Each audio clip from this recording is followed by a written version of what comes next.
토트넘과 프랑크푸르트의 유로파리그 8강 1차전이 무승부로 끝났습니다. 서로에게 결정적인 기회도 있었고 특히나 토트넘은 골대를 2번 맞추기도 했고요. 사실 산토스 골키퍼의 선방이 여러 차례 나왔기 때문에 토트넘이 홈에서 못 이겼다는 게 아쉬운 경기였어요. 그리고 오늘 경기는 기본적으로는 볼 점유율도 6대4 정도 차이가 날 만큼 토트넘이 공격권을 쥐고 경기를 하는 날이었습니다. 기본적으로 프랑크푸르트가 분데스리가에서도 선수비 후역습, 역습에 좀 강점이 있는 팀이거든요. 그래서 이제 마르무시가 맨시티로 건너오기 전에 뒷공간 침투 그리고 마무리 이걸로 유명했었죠. 그래서 오늘 경기도 프랑크푸르트가 어떤 식으로 나왔냐면 두 줄 수비를 만듭니다. 4-4-2 형태를 만들고요. 여기서 오늘 특징 중에 하나는 왼쪽에 브라운이 기용이 됐어요. 근데 이 브라운 선수는 기본적으로 풀백입니다. 풀백인데 오늘은 측면 공격수로 기용이 됐거든요. 그 이유는 뭐냐? 기본적으로 두 줄 수비를 만들다가 상황에 따라서 토트넘은 포로가 가운데로 들어가고요. 왼쪽에서는 우도기가 가운데로 들어가거나 아니면 메디슨이 좀 왼쪽으로 빠지죠. 이러면서 5명의 공격수자를 두잖아요. 그러다 보니까 공격수자를 5명을 두면 그 순간 유동적으로 브라운이 내려와서 5명의 수비 라인도 만들 때가 있는 거죠. 일단 프랑크푸르트의 접근 방식은 기본적으로 4명의 수비 라인을 만들고 상황에 따라서는 5명의 수비 라인까지 만들 수 있는 이런 형태로 나왔어요. 그리고 여기서 에키티케가 어떤 움직임을 보여주냐? 최전방에서 포로가 가운데로 들어가 있으니까 그리고 브라운이 아무래도 수비에 조금 더 집중을 하니까 에키티케가 왼쪽으로 빠집니다. 그리고 오른쪽은 바호야라는 선수가 오른쪽으로 달려가죠. 그래서 오늘 프랑크푸르트의 역습 형태는 토트넘의 이 공격을 일단은 막아낸 다음에 역습을 하는 건데 이때 최전방 에키티케가 왼쪽으로 빠지고 오른쪽은 오른쪽 측면 공격수인 바호야가 뛰어가는 이런 움직임이었어요. 근데 요게 오늘 어쨌든 득점을 만들어내는 요인이 됐습니다. 요런 형태죠. 그러니까 이게 오늘 프랑크푸르트가 이제 아무래도 토트넘 원정이니까 기본은 수비예요. 기본은 두 줄 수비를 만들고 여기서 상황에 따라서는 왼쪽 측면 공격수인 브라운까지 좀 내려가는 겁니다. 그래서 어떤 장면이 나오냐면 순간적으로 포로가 가운데로 들어와 있는 상황인데 측면으로 존슨이 나가요. 그러면 포백을 쓸 때 풀백이 존슨을 따라가 버리면 여기 공간이 나버리니까 풀백이 따라가지 않고 왼쪽 측면 공격수인 브라운이 내려가는 거죠. 그래서 프랑크푸르트는 이렇게 5명의 수비 라인이 만들어집니다. 대신에 공격을 할 때는 이 형태에서 왼쪽 측면 공격수가 내려가니까 역습을 할 때는 원톱인 에키티케가 왼쪽으로 빠지고 오른쪽은 바우야가 뛴다 이런 거거든요. 그러니까 이게 기본적으로 프랑크푸르트가 오늘 어떤 식으로 역습할지 굉장히 명확하게 짜왔어요. 특히나 포로가 올라오기 때문에 과감하게 올라오잖아요. 포로가. 그러면 포로가 올라오는 공간으로 에키티케가 빠져들어간다. 요 포인트였어요. 이게 5분 만에 선제골이 나오죠. 어떤 장면이냐? 골키퍼가 뻥 찹니다. 뻥 찼을 때 앞쪽에서 일단 경합이 돼요. 경합이 된 다음에 세컨볼이 떨어졌는데 떨어지는 세컨볼을 메디슨이 달려가서 잡았거든요. 근데 이 세컨볼을 메디슨이 잡을 때 순간적으로 미드필더 라인에서 볼을 뺏깁니다. 그리고 이 볼을 뺏은 선수가 스키리인데 스키리가 기본적으로 프랑크푸르트에서는 볼을 잘 배급해주는 미드필더거든요. 다른 각도에서 보면 스키리가 볼을 뺏는 순간 뛰어가는 거 보세요. 에키티케가 왼쪽으로 빠집니다. 아무래도 포로가 공격으로 올라갈 때 순간적으로 달려나가고 있으니까 포로의 뒷공간 에키티케가 빠지는 거고 그리고 오른쪽에서는 바호야가 뛰기 시작하는 거죠. 그리고 이때 스키리가 볼을 뺏어서 뛰어나가는 에키티케한테 줍니다. 요 공간을 쓰는 게 프랑크푸르트의 전략이었어요. 그래서 뛰어가는 에키티케에게 패스를 주고 에키티케가 측면으로 달려나가면서 여기서 볼을 잡죠. 그리고 그 순간 일단 뛰어들어가는 괴체가 있고요. 바호야가 있고 그리고 브라운이 에키티케가 측면으로 뛰니까 가운데로 뛰기 시작해요. 그래서 에키티케가 측면으로 빠질 때 도와주기 시작하는 거죠. 다른 선수들이. 오히려 측면에 있었던 브라운이 가운데로 들어오기 시작하고 이때 브라운이 가운데로 뛰니까 토트넘의 수비수들이 뒤로 물러나기 시작합니다. 그러면 에키티케가 접고 들어올 수가 있겠죠. 그래서 이 다음 장면을 보면 브라운이 뛰어갈 때 에키티케는 가운데로 접고 들어오고 토트넘의 수비 라인은 뒤로 물러나고 그 순간 에키티케가 슈팅 찬스가 나오는데 여기서 정말 환상적인 땅볼로 감아차는 멋진 골이 나왔어요. 그러니까 저 장면을 보면 오늘 경기의 공략법, 포스테코글루 감독의 공략법은 프랑크푸르트가 명확하게 들고 나온 거예요. 특히나 포로 쪽이 우도기 쪽보다 더 많이 올라가거든요. 토트넘의 구조를 보면 전술적으로 이런 식이에요. 요 사이사이 공간에 일단은 공격형 미드필더 2명이 들어가야 되잖아요. 최전방 공격수 옆에 우리가 흔히 말하는 하프 스페이스 공간이죠. 근데 이 하프 스페이스 공간에 오른쪽은 포로가 들어갑니다. 왼쪽은 메디슨이 움직여요. 그리고 우도기가 약간 뒤에서 받쳐주고 베리발이 오른쪽에서 받쳐주는 거죠. 이런 식이거든요. 그리고 상황에 따라서는 베리발이 올라가서 공격 가담해주거나 아니면 메디슨이 가운데 있을 때 우도기가 올라가서 하프 스페이스를 점유해주거나 이런 식이죠. 근데 보통은 이렇게 우도기는 조금은 포로보다는 덜 올라가니까 우도기 쪽보다 포로가 올라갔을 때 요 포로가 올라간 공간, 이 공간을 에키티케가 빠져서 노리겠다, 이거였던 거죠. 그래서 오늘 경기 내내 저 포로 쪽을 공략하려는 프랑크푸르트와 포로가 저렇게 가운데로 들어가서 움직여서 포로 쪽에서 공격을 만들어 나가는 토트넘, 요 대결이 계속됐어요. 이 장면 보면 공격할 때 되게 명확하죠. 수비 라인이 이렇게 두 줄 수비가 돼 있는데 이때 포로가 라인 사이로 들어와 있어요. 그리고 오히려 존슨이 측면으로 나가 있죠. 포로는 가운데로, 존슨은 측면으로. 이게 뭐 왼쪽에서는 손흥민이 측면에 있고 우도기가 가운데로 들어오는 것처럼 오른쪽에서는 존슨이 측면, 포로가 가운데거든요. 풀백 공격 전략이죠. 그래서 요 라인 사이에서 사실상 포로가 공격형 미드필더가 되는 거예요. 그래서 뒤에 있던 로메로가 포로에게 패스를 보내주고 포로가 볼을 받아서 마치 공격형 미드필더처럼 돌아선 다음에 뛰어들어가는 솔랑키에게 스루 패스를 넣어줍니다. 이런 식으로 공격을 하는 거죠. 그래서 이게 역습을 당할 때도 이런 장면이 나옵니다. 이 장면도 포로가 가운데로 들어와 있는 거잖아요. 그리고 이 공간으로 일단 패스가 딱 들어가는, 그리고 이때 보시면 포로가 오른쪽, 메디슨이 왼쪽, 공격형 미드필더 자리에 2명의 선수가 있죠. 그래서 결과적으로는 좌우 측면에 존슨과 손흥민, 가운데로 들어가는 포로와 메디슨, 그리고 중앙에는 솔랑키, 이런 식인 거예요. 공격형 미드필더 2명을 메디슨과 포로로 운영을 하는 형태인 거죠. 근데 여기서 이제 토트넘이 역습을 당할 때 보면 포로가 요 라인 사이에서 볼을 잡아서 공격을 진행해요. 근데 여기서 뛰어들어가는 솔랑키에게 패스를 보내주고 솔랑키가 여기서 볼을 잡을 때 일단 볼을 뺏겼어요. 뺏긴 다음에 프랑크푸르트가 걷어내거든요. 걷어냈을 때 이 역습을 시작을 하는 거죠. 반대편에서는 우도기가 달려오면서 그래도 포로보다는 좀 뒤에 있으니까 끊어냈습니다. 끊어내고 우도기도 끊어내자마자 공격으로 올라가요.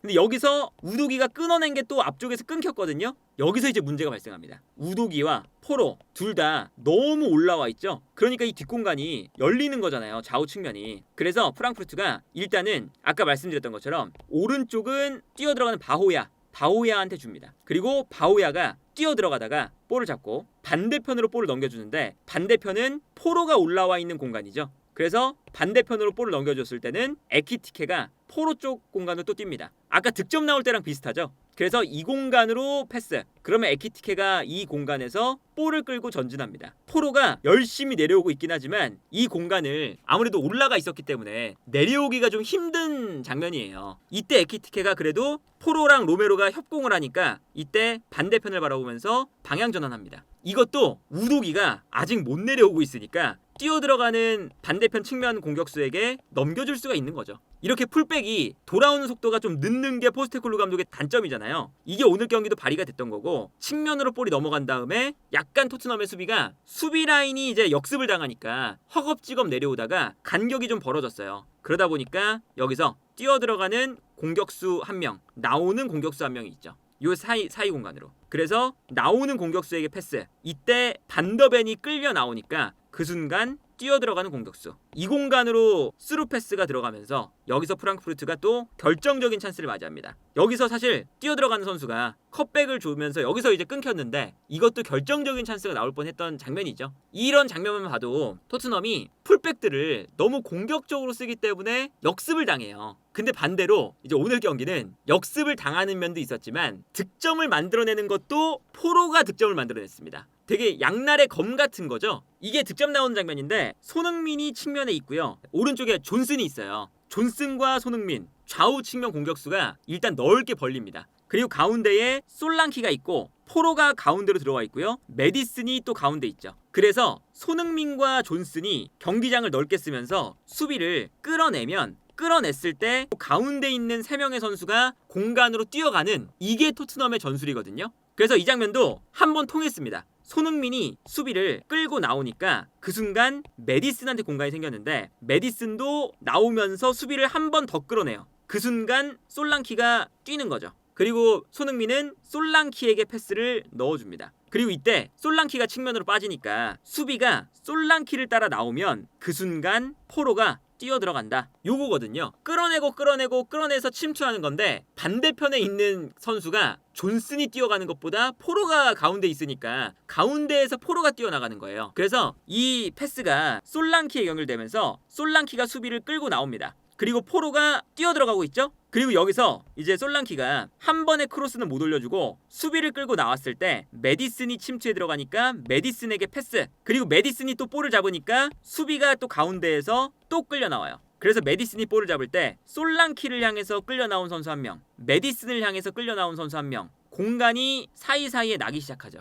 이때 포로가 가운데로 들어와서 침투. 그리고 이게 어쨌든 통하면서 메디슨이 크로스를 올려줬을 때 포로가 정말 감각적으로 그래도 본인의 역할을 한 거예요. 포스테콜루 감독의 전술에서 포로가 이렇게 가운데로 들어가는 역할인데 여기서 컷백을 받아서 뒷발로 센스 있는 득점을 만들어냈죠. 이제 오늘 이 경기를 보면 실점을 하는 것도 포로가 가운데로 들어오기 때문에 가운데로 들어오는 그 포로의 공간에서 실점을 했고, 득점도 포로가 가운데로 들어와서 박스 안으로 들어가니까 포로 쪽에서 득점이 나왔다. 이게 오늘 경기의 포인트라고 봐야겠죠. 여기서 이제 아쉬운 건 손흥민이 너무 측면을 나와서 플레이를 하게 된다. 이건 거죠. 그래서 오늘 손흥민 선수의 히트맵 사이드라인을 밟고 있습니다. 기본적으로 메디슨이 가운데 있으니까 메디슨보다는 가운데에 있지 않다는 게 어느 정도 그래도 이해가 가는데, 메디슨뿐만 아니라 사실 손흥민이 우도기보다도 측면에 있어요. 그러니까 우도기가 아까 보여드린 것처럼 메디슨이 위에 있을 때는 안 올라가요. 근데 메디슨이 가운데 들어갔을 때는 우도기가 그래도 올라갑니다. 그러니까 하프 스페이스를 누군가 써야 되잖아요. 그래서 우도기가 좀 올라가는 면이 있거든요. 그래서 오늘 경기 터치 맵을 보면 손흥민 선수가 측면에서 볼을 주로 받았고요. 박스 안에서는 3번의 볼 터치가 있었습니다. 근데 우도기 같은 경우는 조금 더 가운데로 들어오기 때문에 우도기는 박스 안에서 4번의 볼 터치. 물론 하나 차이긴 하지만 손흥민과 우도기의 볼 터치가 박스 안에서 거의 비슷한 수준이다. 심지어 우도기보다 손흥민이 박스 안에서의 볼 터치가 적다. 그리고 여기서 우도기는 측면 사이드라인을 안 밟죠. 사이드라인을 밟는 게 아니라 좀 가운데로 들어와요. 이거는 많이 나오는 장면인데, 손흥민이 측면에 있고 수비가 손흥민을 바라보고 있으면 우도기가 가운데로 들어간다. 여기서 손흥민의 패스, 그리고 이게 통하면서 우도기가 뛰어들어갈 때 기본적으로 메디슨, 솔랑키 이런 선수들이 있으니까 손흥민에게 끌려나가는 선수들, 메디슨에게 붙어있고 솔랑키에게 붙어있는 선수들, 요 사이 공간을 우도기가 잘 찾아 들어가요. 그 다음에 패스가 들어가서 우도기가 손흥민의 패스를 받아서 컷백. 물론 이 장면은 매우 좋은 장면입니다. 공간을 만들었고 그 공간을 우도기가 쓰는 거였어요. 근데 저런 장면도 있어야 되지만 나쁘지 않은 장면인데, 어쨌든 손흥민이나 존슨도 마찬가지예요. 존슨도 포로 때문에 안쪽으로 못 들어오잖아요. 존슨도 그렇고 손흥민도 그렇고 측면을 넓게 쓰는 건 좋은데 어느 정도는 좀 박스 안으로 들어오는 것도 있어야 되지 않느냐인 거죠. 매번 저런 플레이만 하니까 그게 문제예요. 이 장면도 오늘 솔랑키의 움직임이 굉장히 좋았거든요. 근데 여기서도 손흥민이 정말 그냥 사이드라인에 붙어 있어요. 그래서 수비가 손흥민을 견제하고 있죠. 그리고 이때 가운데에서 여기가 이제 공간이 나기 시작하니까 이 가운데에서는 메디슨이 살짝 내려오면서 수비를 끌어당기고 이때 솔랑키가 뒤로 빠집니다. 메디슨과 손흥민이 만들어준 공간, 그리고 이 공간으로 패스가 들어가는 거죠. 여기서 솔랑키가 뛰어 들어가면서 또다시 수비를 끌고 나오니까, 그러면 이번에는 끌고 나올 때 공간이 생기면 메디슨이 내려왔다가 2차적인 침투.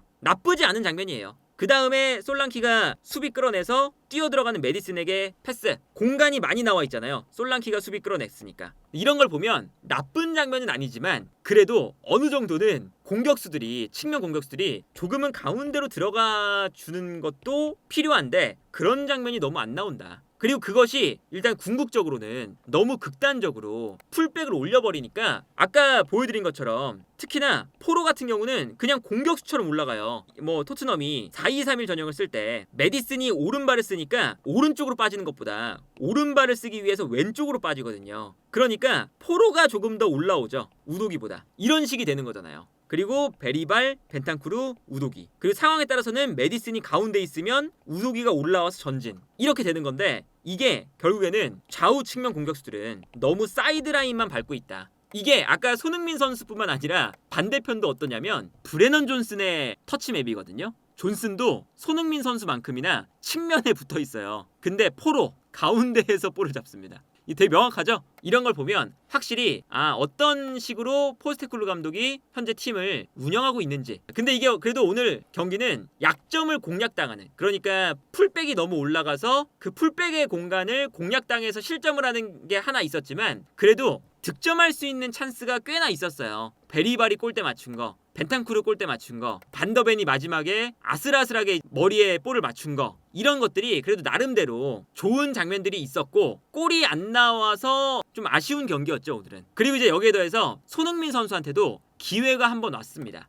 어떤 기회였냐? 이제 우리가 그동안 왼쪽에서만 공격이 되니까 왼쪽에서 오른쪽으로 넘어왔을 때 볼이 존슨한테 가잖아요. 가장 바깥에. 그러니까 이런 거죠. 존슨과 손흥민이 이렇게 넓게 위치하다가도 기본적으로 공격을 시작하는 쪽이 손흥민이에요. 그래서 손흥민한테 골 기회가 안 오는 거거든요. 손흥민, 뛰어들어가는 메디슨, 또 수비 끌려 나오고, 솔랑키 끌려 나오고, 포로 끌려 나오면 마지막에는 존슨이 마무리를 하는 이런 게 돼요. 여기서 거쳐서. 근데 오른쪽에는 이런 플레이가 많이 안 나오죠. 왼쪽에 있는 손흥민이 오른쪽에 있는 존슨보다 수비를 좀 끌어내고 공격을 주도하는, 그게 더 잘 되니까요. 근데 오늘은 오른쪽에서 포로가 그래도 영향력을 좀 발휘하니까 그래도 넘어오는 찬스가 한 번 있었습니다. 이 장면 보면 존슨이 측면에 붙어 있어요. 그리고 수비가 끌려 나왔죠. 근데 이번에는 포로도 가운데로 들어가는 게 아니라 약간 바깥에 있고 대신에 베리발이 뜁니다. 그래서 베리발에게 일단 패스를 보내줘요. 여기서 이제 수비를 약간 무너뜨려 놓고 이때 수비가 베리발 쪽으로 끌려 들어가겠죠.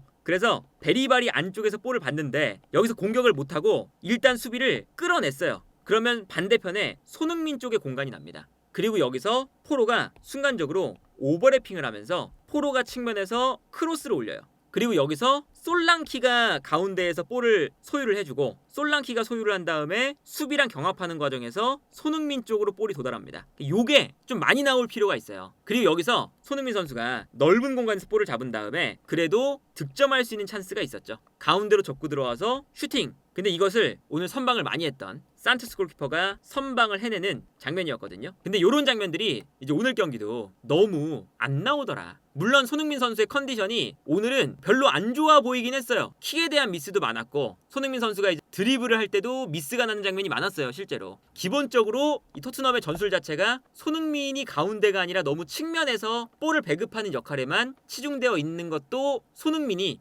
득점을 못하는 이유 중에 하나가 되고 있다. 그리고 어쨌든 이렇게 좌우 측면을 넓게 쓰고 풀백들이 가운데로 들어오는, 특히나 포로가 가운데로 들어오는 요 전략이 오늘 약점으로서 실점도 하고 강점이 돼서 득점도 만드는. 다만 오늘 토트넘이 아쉬운 건 뭐냐면 분명히 득점할 수 있는 기회는 토트넘이 많았거든요. 1대1 동점 상황에서 원정을 간다는 것은 아무래도 프랑크푸르트가 이제는 근소하게 좀 유리한 상황이 되었다. 다만 오늘 경기 또 보면 프랑크푸르트가 전체적으로 이번 시즌을 보면 토트넘보다 잘하는 팀이죠. 그런데 선수 개개인의 면면을 보면 오늘 경기도 프랑크푸르트보다는 토트넘이 선수의 개인적인 개인 기량들은 더 앞서 있다는 것을 또 볼 수 있었던 경기였거든요. 그러다 보니까 일단 원정 가서 토트넘이 어떻게든 승리를 해올 수 있어야 되는 상황이 됐네요.